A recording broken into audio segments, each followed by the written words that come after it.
السلام علیکم ورحمۃ اللہ وبرکاتہ۔ آج بہترین ٹریڈنگ ٹاپک کے ساتھ حاضر ہوا ہوں۔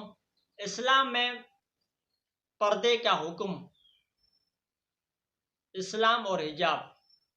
اسلام میں پردے کا کیا حکم ہے، آج ہم جانیں گے قرآن اور حدیث کی روشنی میں۔ بہترین بیان ہے، ویڈیو پوری دیکھیں تو آپ کو پتہ چلے گا کہ اسلام میں پردے کا کیا شرعی حکم ہے۔ چلتے ہیں بیان کی طرف سنتے ہیں اس پوائنٹ آف ویو سے انجن محمد مرزا کا کیا موقف ہے۔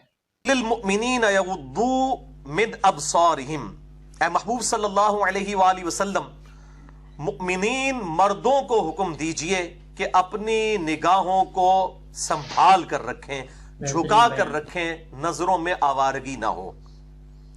وَيَحْفَظُوا فُرُوجَهُمْ، اور اپنی شرمگاہوں کی حفاظت کریں۔ ذَلِكَ أَزْكَىٰ لَهُمْ، اسی میں ان کے لیے پاکیزگی ہے۔ ان اللہ خبیر بما یصنعون، بے شک اللہ تعالیٰ کو خبر ہے جو کچھ وہ کر رہے ہیں۔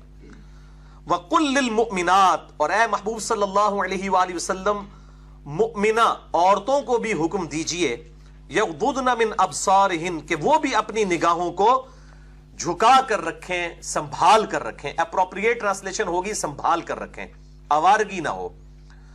وَيَحْفَظْنَ فُرُوجَهُنْ، اور وہ بھی اپنی شرمگاہوں کی حفاظت کریں۔ وَلَا يُبْدِينَ زِينَتَهُنَّ إِلَّا مَا ظَهَرَ، اور وہ اپنی زینت کو ظاہر نہ کریں مگر جو خود بخود ہی ظاہر ہو جائے۔ مثال کے طور پر کسی عورت کا قد بہت لمبا ہے تو ظاہر ہے وہ برقع بھی پہنے گی، اس کو چھپا نہیں سکتی۔ یہ وہ چیزیں ہیں جو کہ چھپائی نہیں جا سکتی۔ اسی طریقے سے ایز اے لاسٹ ریزارٹ آنکھوں کو کھولنا پڑتا ہے نقاب میں بھی تاکہ چلنے میں آسانی ہو۔ اس طریقے سے ہاتھوں کا کھل جانا اور پاؤں کا کھلنا، یہ وہ چیزیں ہیں۔ اتنے پورشن کے اوپر ہم نے پچھلی دفعہ 71 منٹ گفتگو کی تھی قرآن حکیم اور 17 صحیح الاسناد احادیث کی روشنی میں، جن میں سے اکثر بخاری اور مسلم سے تھی۔ تو لہٰذا اب میں ان ساری باتوں کو دوبارہ ریپیٹ نہیں کروں گا، ہم آگے چلتے ہیں۔ الا ما ظہر منہا، ہاں مگر جو خود ہی اس میں سے ظاہر ہو جائے۔ وَلْيَضْرِبْنَ بِخُمُرِهِنَّ عَلَى جُيُوبِهِنَّ، اور یہ بھی ان کو حکم دیں کہ یہ بکل مار کر رکھیں، لپیٹ کر رکھیں اپنی اوڑنیوں کو اپنے گریبان کے اوپر۔ یعنی اللہ تعالیٰ نے ایک عورت کے لیے جو ہے وہ مرد کے اعتبار سے اٹریکشن کا ذریعہ جو ہے وہ اس کا سینہ بنایا ہے، تو ایک اوڑنی جو ہے ایسی ہونی چاہیے جو سینے کو بھی ڈھانپ کے رکھے۔ ایک تو قمیض ہے، قمیض کے اوپر ایک اوڑنی ایسی جو کہ سینے کو ڈھانپ کے رکھے۔ اب یہ آیات جو ہیں ان میں چہرے کا پردہ اور بڑی چادر لینے والا ذکر موجود نہیں، وہ سورۃ الاحزاب میں پہلے ہی حکم آ چکا ہے۔ یہ اضافی حکم آیا ہے اس اعتبار سے کہ یہ وہ پردہ ہے جو انہوں نے اپنے محرم رشتوں کے سامنے بھی کرنا ہے، کہ انہوں نے اپنے سینے کو ڈھانپ کے رکھنا ہے، اپنے سر کو ڈھانپ کے رکھنا ہے، اور چہرہ بے شک کھلا رہے لیکن ان رشتہ داروں کے سامنے کہ جو اس کے محرم ہے۔ خاوند جو ہے وہ ایسا محرم ہے جس کے سامنے اس کا کسی چیز کا پردہ نہیں ہے۔ خاوند کے علاوہ جتنے رشتے ہیں ان کے سامنے صرف وہی چیز کھولی جا سکتی، یعنی یہ چہرے کی ٹکیا، یہ ہاتھ اور پاؤں۔ تو وہ خصوصاً اہتمام کریں۔ وَلَا يُبْدِينَ زِينَتَهُنَّ، اور وہ اپنی زینت کو ظاہر نہ کریں، یعنی بناؤ سنگھار کو، اسی طریقے سے اپنے چہرے کو، چہرہ ظاہر بہت بڑی زینت ہے۔ اب یہ کوئی بیوقوف ہے جو کہتا ہے کہ چہرہ زینت نہیں ہے؟ ان سے پوچھیں جب آپ لوگ شادی کرنے جاتے ہیں تو آپ کہتے ہیں کہ جی ہمیں صرف ہاتھ دکھا دیں، پاؤں دکھا دیں، چہرہ دکھانے کی ضرورت نہیں ہے۔ تو چہرہ بھی زینت میں شامل ہے۔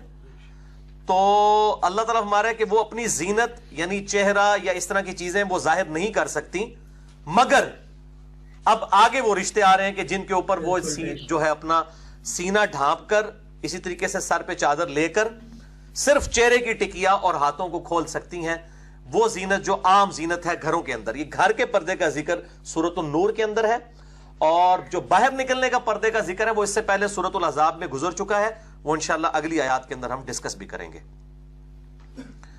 تو وہ اپنی زینت ظاہر نہ کریں الا لبعولتہن، سوائے اپنے شوہروں کے، او آبائہن، یا پھر اپنے باپوں کے جو ان کے باپ ہیں، او آباء بعولتہن، یا اپنے شوہروں کے جو باپ ہیں یعنی سسر، او ابنائہن، یا اپنے بیٹوں کے سامنے، او ابناء بعولتہن، یا اپنے شوہروں کے بیٹوں کے سامنے، یعنی اگر کسی اور بیوی سے اسی کے شوہر کی اولاد ہے تو وہ بھی اس کی محرم ہے، ان کے سامنے بھی اپنی زینت ظاہر کر سکتی ہے. لیکن زینت سے مراد یہ نہیں ہے کہ وہ بال کھول کے آ جائے گی یا سینے سے چادر ہٹا دے گی، نہیں، چہرے کی ٹکیا کھول سکتی ہے وہ، یا ہاتھ والا معاملہ.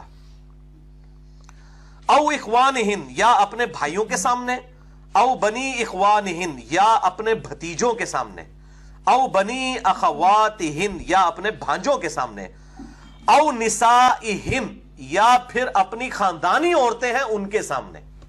ہر عورت کے سامنے ایک خاندانی عورت اپنا چہرہ بھی نہیں کھولے گی. میں نے پچھلی دفعہ بخاری اور مسلم کے ریفرنس سے بتایا کہ ایک ہجڑا تھا جو کہ اس قسم کا تھا. آپ صلی اللہ علیہ وسلم نے اپنی محاد کو منع کیا کہ ہجڑے بھی اس طرح کے جو ولگر گفتگو کرتے ہیں یہ تمہارے پاس نہ آئے. میں پچھلی دفعہ ڈیٹیل سے ڈسکشن کر چکا ہوں 161A میں، آج میں اس کی تفصیل میں نہیں جاؤں گا. خاندانی عورتیں، بازاری عورتیں جو ہیں ان سے پردہ ہی کرنا ہوگا. اب یہ دیکھیں کتنی ڈیٹیل لسٹ آ رہی ہے.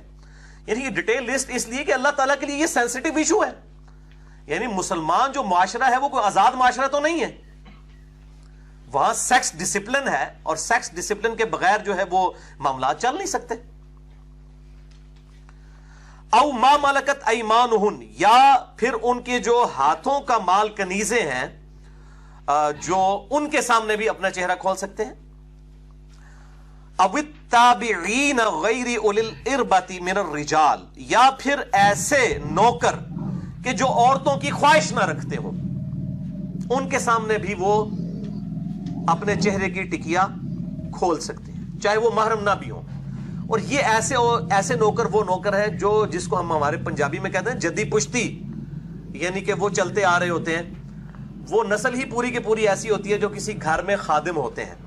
تو وہ جو ایسے ہوتے ہیں وہ اولاد کی جگہ ہوتے ہیں، ان کے لیے کبھی بھی اپنی اس گھر کی عورتوں کے لیے اس قسم کے خیالات نہیں آتے. لیکن اگر ان میں بھی آ جائیں گے پھر ان سے بھی چہرے کا پردہ کرنا ہوگا.